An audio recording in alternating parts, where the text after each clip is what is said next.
Mr. 845 social media and events. Hey, everybody, this is Mr. 845 here. We're here with another small business, actually a small not-for-profit, hanging out with us from the Hudson Valley. This is Jessica. Jessica, tell us who you guys are and what do you guys do? Yeah, my name is Jessica. I am co-owner of 2x2 Animal Haven. We are a not-for-profit animal sanctuary and traveling animal educational program right here in the Hudson Valley. All right, awesome. So first and foremost, the way I like to do all my videos and get everything up and running, if people wanted to either get in contact with you, they wanted to work with you, or they wanted to donate, give me some of the channels that they would be able to go through to kind of get to you guys. Sure, we have a website. It is 2x2animalhaven.com, as well as Facebook, Instagram. All of our links are on there as well. And on our main website is a way to donate to our not-for-profit. All right, awesome. And so to kind of get into it, so tell me a little bit about what 2x2 Animal Haven is and kind of like what you guys do. So that way we could kind of think of like some good formulations, if you will, on, if somebody's never heard of you and stuff like that. Yeah, so this is our 30th year. 2x2 Animal Haven started in 1990s by my mother and father, Peter and Heather Iannucci. I am co-owner now with my mom. We started as just a farm program and then rescued our first kangaroo in 1998, and it took off from there. We are USDA and DEC licensed. We have exotics like ring-tailed lemurs, kangaroos, all different types of primates, and we travel all around teaching children in school programs about animal conservation, and all of our animals are rescued. We do not buy or sell our animals, and we are a forever home. So once they come to us, they're with us forever. Oh, wow, that's awesome. And I mean, education is something that's very important, especially for kids around the area here. They don't really get often to see a kangaroo, or a lemur, being that they're not native here, right? So, Correct.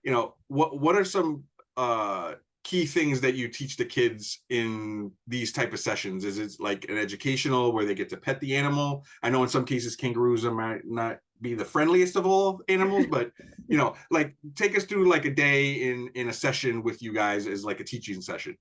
Sure. So it depends on which program I'm doing. But for our most common, our school programs, in New York State, you cannot touch lemurs. So our lemur program is just on display. We have one who's on a harness trained who goes into our school assemblies, which is no contact, or we have a 30-foot trailer as well, that we have a display enclosures. And majority of the animals are hands-on. If we bring a smaller kangaroo, the children do get the opportunity to touch the kangaroo, Okay. feel them. If we have our bigger kangaroos, they're obviously no contact. Our females are larger. But we teach children about their habitat. Why do we have them? They are not native here. Why we got them, how we acquired them, their eating, what we provide them enrichment wise, and take them kind of through the day in the life of having animals that are not native to New York. Yeah. I mean, conservation is the key, right? So, I mean, a lot of these animals, some of their habitats have been encroached on and what have you. So it's good for the kids to kind of like learn about this stuff. So that way, if, they ever go to Australia, they know that, hey, the outback is kind of like where they're hanging out. You may want to stay away from that development wise, because eventually these kids will be entrepreneurs, they'll be business owners, and you want to make sure that they understand, the world around them, if you will, not just the corners of the Hudson Valley, right? Exactly. So, when it comes to, creating this not-for-profit, kind of like give me a way back. I know you said you started in the 90s. What was the thought process in actually creating this not-for-profit? Because, I mean, there's not many zoos around the area. You have the Bronx Zoo and stuff like that. And I believe we had one in like the Ulster County area, but that has since closed.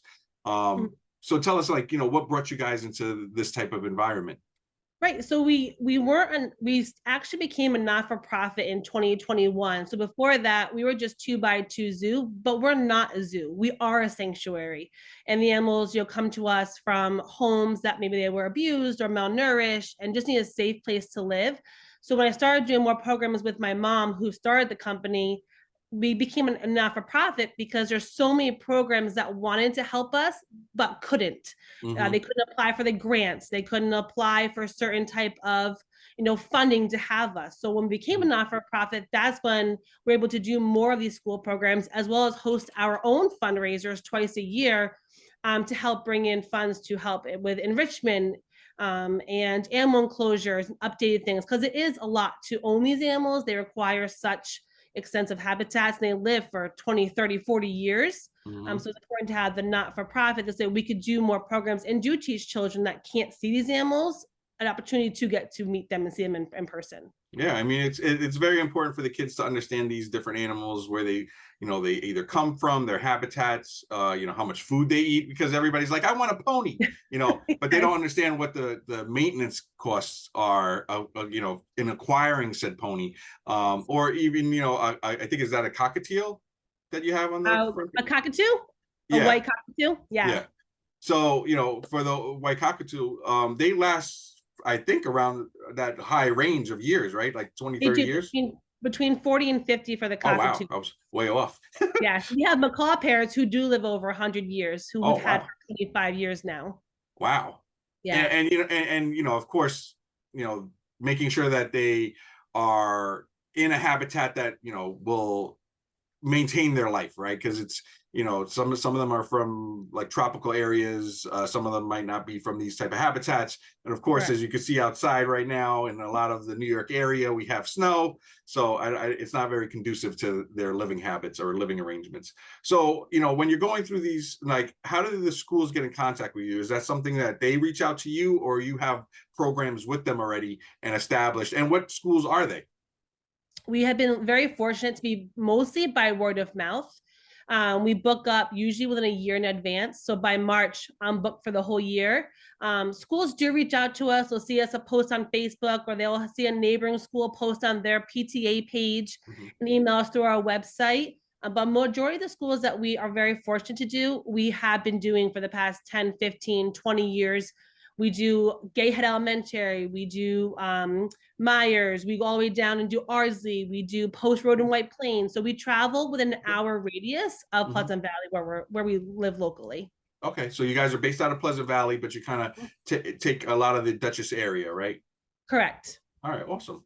I mean, it's very strange to have all these different animals, and like have them all in like a sanctuary, if you will. I mean, I know that a lot of animals people take on as pets originally, and then they don't know how to take care of them as they get bigger, and then all of a sudden they're like, okay, we're gonna let them out, and that's not always the case to help them, because of Correct. course, some of these animals aren't native to North America. No. So when it comes to like the lemurs and the kangaroos, what are some other animals that are not really like around this area, but are some that you kind of want to make sure that they have the right habitat, if you will, for them? So Sure. We have alligators. So our alligators, we have all types of different ball pythons, bearded dragons, marmosets. Then we have farm animals as well, but the majority is the exotics, is trying to figure out their environment, their climate, and how to give them the best habitat. and you, like you were saying, these are mostly rescues and stuff like that. I mean, I can't believe somebody might have had like an alligator, but you never know. You always hear the stories about alligators in New York City sewers. Yes. But now I also see like turtles and rabbits. Are those some of the ones that go on tour around the area, or to teach kids about that stuff? It is. So we have 4 different main packages, and then our birthday package is the first package we offer. But majority of the animals all travel. So like a birthday party, for example, would be a kangaroo, a rabbit, a tortoise, a snake, a bearded dragon, and chickens. Okay. And then we kind of, some animals though do not travel because of where they came from. They're just not fit for traveling, so they just live at the sanctuary. Okay. And probably size too. I mean, it's probably hard to transport them. These are some really cool, animals and really cool things that you guys do. Now, if somebody were to donate, or somebody wanted to volunteer for you, what are some of the things that you would need from, like, do you have them donate food, or is it more they donate money and then you get the food? Because I know it's kind of like in some cases specialty. And then like volunteers, are there like volunteers that come on for community service that help you with the area? Yes and no. So with donations, we do both monetary as well as products and produce. We do have some local stores that will donate their produce to us. We do ask mostly for like enrichment toys and then monetary things, so we can do veterinarian care and provide updated enclosures. The birds go through a crazy amount of enrichment toys. That's a big one. Dry products are always great. We'll always take them, like chinchilla food, guinea pig food, hay, that stuff as well. Volunteer wise, we have 2 high school students who volunteer, but majority of this is run by just my mom and I. We Wow. do have 2 staff members who will travel with us when we do travel, but home wise, it's just me, my mom, that does everything together. And then if we're on the road, if we do have someone that wants community service hours, we will invite them. Mhm. But we do have strict policies. There's no contact with the primates and things like that, just because of liability, as well as our jurisdiction that we fall under with our regulations. Yeah, no, I get it. I mean, in some cases, primates, if they don't know you or you don't know how to behave around them, they could be very dangerous, especially like the chimpanzee and stuff like that. If they see you smiling at them, they're going to think of aggression. And, there has been cases of that in the past. I mean, I think of the chimpanzee that was an actor or something like that. He clawed one of the people's faces because they got a haircut that day. Yes. So I completely understand the liability portion and safety, right? I mean, you don't want to have ever anybody have to, be like, these are wild animals. Yeah. They may not know, necessarily how to take care of them or how to handle them or what their behavior structure is. So take me through, like, in a session. Is it kind of like a presentation where you kind of explain, like, okay, like for instance, you have one on your Facebook now, it's like a hedgehog. So, everybody can see this is Mr. Hedgehog. Like, do they have names and stuff? And then you kind of go through the motion. Everything has a name. Okay. What's the best one that you got? Best name? Oh my gosh. There's like so many. But our lemurs are named Knuckles and Tails. Oh, cool. From the Sonic movie. Yeah. We have so many. We have Snappy, the Pappy alligator, or Okay. Pappy the Snappy alligator. Sorry, Pappy. So it just all, I know, right? There's just so many cool names. Yeah. No, and so like you go and you present like whatever the animals that you bring, you present them, of course, and you kind of go in a day in the life of what animal it is that's there, and then kind of like, what do they eat and stuff like that. Has there ever been a case where, unfortunately, like, depending on the abuse that the animals have gotten, I know that you have veterinary services. Is it veterinary services on site, or is it like you have to go to a hospital nearby? It depends on the animal. Mhm. We have 2 veterinarians that we work with. If it's for our larger kangaroos, they will come to us. Our male kangaroo is 250 pounds. Yeah. He's very hard to transport. They'll come to us. They'll come to us for the goats. But some of the smaller animals, we do take to them. Mm-hmm. And then for that, when it comes to like caring for them, like what I was getting to is, a lot of them have, and I don't know if you're able to share some of their stories, but, a lot of them, if they were abused, has there ever been a case where they've been so badly abused, it's very hard to recover from that? Because, I mean, those are good stories. It's a poor story to hear, but it's a good story for people to understand that, these animals are living beings. And if you don't take care of them, this is what could happen to them, especially if somebody tries to bring them on as a pet. Exactly. For the most part, the animals I have, we've done so much work with them that they're pretty good. They've come around a long time, and they've come around really well. Our capuchin monkeys are one of the exceptions. They're great with my father, but I cannot touch them. They'll do some pretty severe damage. Came from a really bad neglect case. So it depends. And the potbelly pigs also are very tough.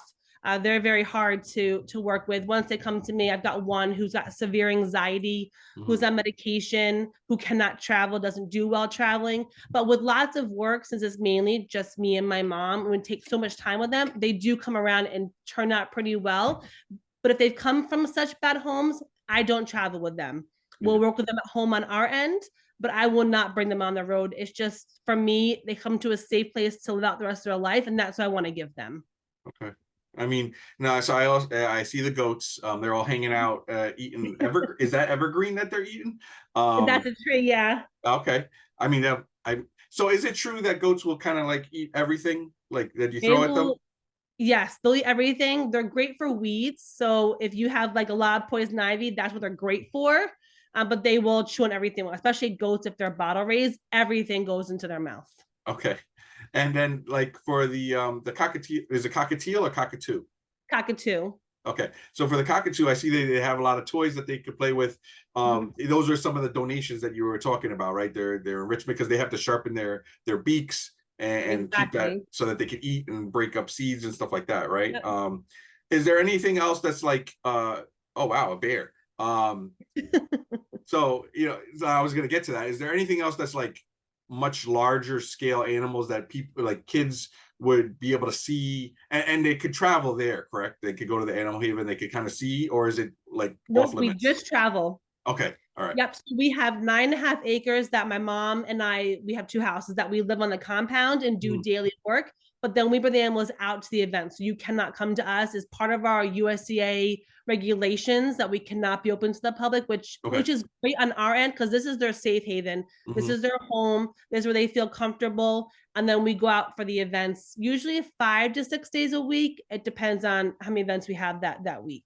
Okay. And again, those are things that people would have to schedule with you in advance, and it sounds like almost a year in advance to get Yes. that going. Mhm. Now, if kids wanted to see, do you have like webcams hooked up into the area that like they can see into the habitats and stuff? We don't.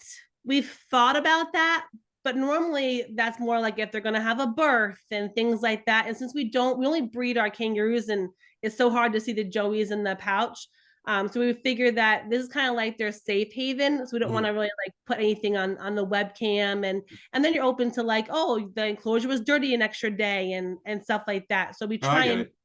this where like it's more private, and then they'll meet us on the road. Okay. No, I mean, you know how you see some things on TikTok and Facebook Mhm. that they're kind of like what was it? The I think it was an emu, and I think it's I forgot what the name of the emu is, but every time that the person went to go record, the emu would come into frame and like peck at the camera. So and that like really blew up Mhm. that page because I forgot what the name of the emu was, but if you guys see it online here and you know what the name of the emu is that I'm talking about, I think it's like Joey or something like that. And she's like, get out of the frame, Joey, or whatever it was, and he'll just peck at the camera. And after that, so many views came to that sanctuary that people started donating. Now, also with the donations, I know that you said that you have it on your website too. Do you also have it set up on Facebook? Because I know that there are ways for you to donate on Facebook as well. Is that set Yes, up as we have well? tried, but there was a glitch, and I am, to be honest, not tech savvy. So it's things I am learning and trying to work out. There was a glitch that it was working, that it wasn't working. So Okay. it's in the works. So if you guys are looking to donate, the best way to donate to them is on their website. Again, their website is spelled out TWO by BY, the number two again, which is spelled out TWO, animalhaven.com. You can donate to them. You can, help any, donations that they get that's the toys and monetary. You can kind of like when you take the toys, is that something that you go and pick up, or is it they drop it off to you? How would you prefer that to happen? They either mail them to us with our Chewy list or our Amazon wish list. And we Okay. also post where we're going to be, like event wise. A lot of times Okay. they'll meet us at the events and donate, or we have our 2 fundraisers twice a year, and people will bring us things as well. Yeah, so let's talk about the 2 fundraisers, just so I don't skip over it. I want to make sure we get it. So for the 2 fundraisers, what days are they this year, and what are they about? Sure. So May 5th is our first one on Cinco de Mayo. They're both at Time War Park in Unionville. The Okay. first one is TJ, our 110-pound sulcata tortoise, is turning 35 years old this year. Wow. So it is his big 35th birthday. So we're having a huge fundraiser for him. We have our friends Paw Stars coming who do frisbee dogs. We have a raptor show with the falconer, with the bubble bus coming. That's a free event for our local residents to come and just spend time with us and donate toys and things and take pictures with the tortoise. That's going to be on May 5th. And then July 20th is our huge Evening in the Rainforest fundraiser. Okay. That's also at Time War Park. That is ticket based. That is fully catered. We have Wandering Wheels, which is a mobile beverage cart, and we have our 2 45-foot rainforest trailers, all lit up on display to see the lemurs hopping, the kangaroos bouncing around, and that's an awesome evening event that we have at Timor Park as well. Wow. And now, if anybody had any interest in participating in the event, is it open for like vendors and stuff? I know that one with the ticketed is probably not, but the other one on Yeah, May May 5th. 5th, we are going to open up to vendors. Absolutely. We're going to have things online where they can apply to be a vendor and Okay. have their booth there. July 20th, we don't do any vendors that night. Okay. Yeah. So, if you guys want to help support them, definitely become either a vendor or, at least check out the two events that they have. And are there any other events that you participate in through the year, or is it just mainly those two events and then the infield, if you will, going to the facilities, schools, birthday parties, and what have you? We have public events all year. We start the weekend before Easter at the Beekman Easter Festival, and then we go nonstop for all of these spring festivals. We do one in Highland. We actually participate in the Dutchess County Fair for the Fair Week. We are there. We are part of Barn Orchards on their Sundays, so we literally are everywhere. Okay. And a lot of the places that you'll be, or the schedule of where you'll be, that'll be also on your website, right? Exactly. Yeah. We put on our website, we put on Instagram as well as Facebook, where we're going to be, the event, who's hosting it, the address, the time, and everything. Oh. It's all Sorry. good. Hey, listen, you have an animal sanctuary, so you're bound to hear something. At least it was a dog, and you never know. You could probably hear a pig or something. I know, right? I actually will lock them out because I'm at the office. No, it's all good. There we go. You got to give them their time. Yes. So before I let you go, and I want to make sure that we kind of like finalize it, a lot of the questions that I ask a lot of the business owners is, if you had to give somebody a tip or a trick, or just a final word, if you will, about your business, about the business that you're in, about the animals that you've been treating, what are some things that you could kind of give somebody as like advice for the future when it comes to especially like rescue animals and stuff like that? Yeah, do your research. What you see on TV, what you see online is a very minuscule amount of that animal's life and the work that's gone into having the animal perform that trick or be on that TV show and be quiet enough to be held. Do your research. Animals are not disposable. When you bring an animal into your home, it should fit your lifestyle. And animals are phenomenal. They require food, water, and shelter, but they also require your love, your touch, and your voice. Being able to interact with the animals, meeting their needs, taking care of them financially as well as emotionally. It's a huge commitment.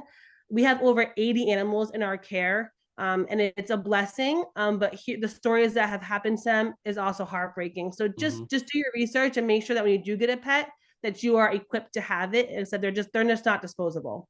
Yeah, pet responsibly. That's what you got to do. Exactly. So that's just another small business that we've been able to talk to. Jessica, thank you very much for allowing me to interview you. This is really cool. I've never heard of your business. I know you guys have been open for 30 years, but you never know. You're always going to meet different people and learn about different things. So I hope to check out that'd be great. your business soon. Oh, there we go. And this is Choo Choo. Yeah, she's 13 years old. She's one of my traveling ambassadors. Yeah, awesome. And now, I think I know a key fact about chinchillas. They can't get wet. Exactly. Good job. Yep. Yeah. Can't get wet. So, and I'm sure that you have a whole bunch of trivia that you could help kids with when it comes to pets and animals. Facebook, Instagram. Are you guys also on TikTok as well, or no? We are. TikTok as well. Yep. So definitely check them out on all three platforms. You never know, you might find your new favorite. Tell them who you love the most when you actually see the pets that they display. Check out a lot of their events. They're doing a really good cause of helping a lot of the animals that have been needing love. So you definitely want to check them out. These are just part of the interviews that I want to do and kind of show. Since you have the chinchilla, I want to make sure before I end it, is there any other key facts that you want to leave us with about the chinchilla? They need dust baths because they can't get wet. They jump 6 feet in the air. They're tactile creatures. They feel with their whiskers, and they are the thickest and softest land mammal. Wow. Okay. Yeah. And what's the chinchilla's name? Choo choo. Choo choo. So it reminds me of what's the movie with the animals in it, Zootopia, Oh yes. when you got a little choo choo. Choo Yep. choo. Yeah. But that's our interview, everybody. Definitely check them out. Check out their website and make sure that you check out a lot of the things that they do. Donate if you can. They are looking for food, toys, and other items, so you could always check out their website for all that information. It's 2x2 animalhaven.com. That's 2 spelled out, TWO, and on both sides of the by, BY, and then TWO, animalhaven.com. Check them out. Definitely check out some of the stuff that they do. You never know, they might be at your school, coming to a school near you, if you will. That's it for me. This is Mr. 845, and we're going to be hitting the streets. You never know. We might find your new favorite. Thank you, Jessica, again, for allowing me to interview you, and you guys have a good one.